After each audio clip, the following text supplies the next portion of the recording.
Priyank ಖರ್ಗೆಗೆ DCM ಸ್ಥಾನ ನೀಡುವಂತೆ ಸ್ವಾಮೀಜಿಗಳು ಬ್ಯಾಟಿಂಗ್ ಮಾಡಿದ್ದಾರೆ. ಹೊಸ ಕ್ಯಾಬಿನೆಟ್ನಲ್ಲಿ ಪ್ರಿಯಾಂಕ್ ಖರ್ಗೆಗೆ ಡಿಸಿಎಂ ಸ್ಥಾನ ನೀಡೋದಕ್ಕೆ ಆಗ್ರಹಿಸಿದ್ದು ಛಲವಾದಿ ಶ್ರೀ ಸಾರಂಗದೇಶ್ವರ ಶ್ರೀ ಮತ್ತು ರೇವಣಸಿದ್ದ ಪಟ್ಟದೇವರು ಬ್ಯಾಟಿಂಗ್ ಮಾಡಿದ್ದು, ಪ್ರಿಯಾಂಕ್ ಖರ್ಗೆ ಕಲ್ಯಾಣ ಕರ್ನಾಟಕ ಭಾಗದ ಪ್ರಮುಖ ನಾಯಕ. ಪ್ರಿಯಾಂಕ್ ಖರ್ಗೆ ಎಲ್ಲ ಸಮುದಾಯವನ್ನ ಒಟ್ಟಾಗಿ ಕರೆದುಕೊಂಡು ಹೋಗ್ತಾರೆ. ಡಿಸಿಎಂ ಹುದ್ದೆಗೆ ಪ್ರಿಯಾಂಕ್ ಖರ್ಗೆ ಸಮರ್ಥರು ಅಂತ ಶ್ರೀಗಳು ಬ್ಯಾಟಿಂಗ್ ಮಾಡಿದ್ದಾರೆ. ನಮ್ಮ ಪ್ರಿಯಾಂಕಾ ಖರ್ಗೆ ಅವರನ್ನು DCM ಮಾಡಬೇಕು. ಯಾವತ್ತೂ ಕೂಡ ಅವರಿಗೆ ನಮ್ಮ ಆಶೀರ್ವಾದ ಇದೆ. ಹಾಗಾಗಿ ಇದು ನಮ್ಮ ಹಕ್ಕೊತ್ತಾಯ ಆಗಿದೆ. ಒಬ್ಬ MLC ಅವರನ್ನು ಮತ್ತು 3 ಜನ ಮಂತ್ರಿಗಳನ್ನು ಮಾಡಲೇಬೇಕು ಅನ್ನೋಂಥ ಹಕ್ಕೊತ್ತಾಯ ಇದೆ. ಒಬ್ಬ DCM ಕೂಡ ನಮಗೆ ಬೇಕೇ ಬೇಕು. ಬೇಡಿಕೆ ಈಡೇರಲಿಲ್ಲ ಅಂತಂದರೆ we are well known my legitimate rights. ಅದನ್ನು ಹೇಗೆ ಪಡ್ಕೋಬೇಕು ಅನ್ನೋಂಥದ್ದಕ್ಕೆ ಇಂಟೆಲಿಜೆಂಟಾಗಿ ನಮ್ಮ ಹಕ್ಕುಗಳನ್ನು ನಾವು ಚಲಾವಣೆ ಮಾಡ್ತೇವೆ ಅನ್ನೋಂಥದ್ರಲ್ಲಿ ಯಾವುದೇ ಅನುಮಾನ ಇಲ್ಲ. ಅದಕ್ಕೆ ಕಾಲ ಉತ್ತರ ಕೊಡುತ್ತೆ. ಅದನ್ನು ಪಕ್ಷ ಎದುರಿಸಬೇಕಾಗತ್ತೆ.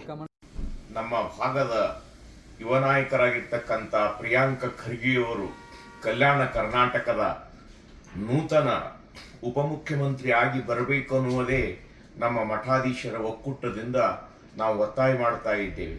ಬುದ್ಧ ಬಸವ ಸಂವಿಧಾನ ಮೇಲೆ ಅಪಾರವಾದ ನಿಷ್ಠೆ ಇಟ್ಟಿರ್ತಕ್ಕಂಥವರು ಈ ಭಾಗದ ಕಲ್ಯಾಣ ಕರ್ನಾಟಕದ ಅಭಿವೃದ್ಧಿಗಾಗಿ ಹಗಲಿರುಳು ದುಡಿತಕ್ಕಂಥ ಒಬ್ಬ ನಿಷ್ಠಾವಂತ ಕಾರಣೀಕರ್ತರಾಗಿರ್ತಕ್ಕಂಥ ಪ್ರಿಯಾಂಕ್ ಖರ್ಗೆಯವರು ಉಪಮುಖ್ಯಮಂತ್ರಿಯಾಗಿ ನೂತನ ಸರ್ಕಾರದಲ್ಲಿ ಕಲ್ಯಾಣ ಕರ್ನಾಟಕಕ್ಕೆ ಬರಬೇಕಂತ ನಾವು ಸರ್ಕಾರಕ್ಕೆ ಒತ್ತಾಯ ಮಾಡ್ತಾ ಇದ್ದೀವಿ. ಮಾನ್ಯ ಶ್ರೀ ಪ್ರಿಯಾಂಕ ಖರ್ಗೆ ಅವರನ್ನ ನಮ್ಮ ಕರ್ನಾಟಕ ಉಪಮುಖ್ಯಮಂತ್ರಿಯ ಹುದ್ದೆಯನ್ನು ದಯಪಾಲಿಸಬೇಕು ಅಂತ ನಾವು ಇವತ್ತಿನ ದಿವಸ ಎಲ್ಲ ನಮ್ಮ ಕಾಯಕ ಶರಣರ ವತಿಯಿಂದ ನಾವು ಇವತ್ತು ಕೇಳ್ಕೊಳ್ತಾ ಇದ್ದೀವಿ. ಯಾಕಂತ ಕೇಳಿದ್ರೆ ನಮ್ಮ ಪ್ರಿಯಾಂಕ ಖರ್ಗೆಯವರು ಎಲ್ಲ ತರುಣ ಮಂಡಳಿಯನ್ನು ಹಿಡ್ಕೊಂಡು ಎಲ್ಲ ಸಮಾಜದವರನ್ನ ಸುಧಾರಿಸುವುದರಲ್ಲಿ ಅರ್ಹತೆ ಉಳ್ಳವರಾಗಿದ್ದಾರೆ. ಸಮಾಜವನ್ನು ಸುಧಾರಣೆ ಮಾಡುವಂತಹ ಶಕ್ತಿ ಅವರಲ್ಲಿ ಐತಿ.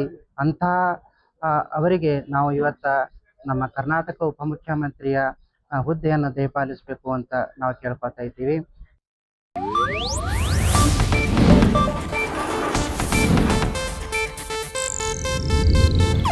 ಇದು ಏಷ್ಯಾನೆಟ್ ನ್ಯೂಸ್ ನೆಟ್ವರ್ಕ್ ಪ್ರಸ್ತುತಿ.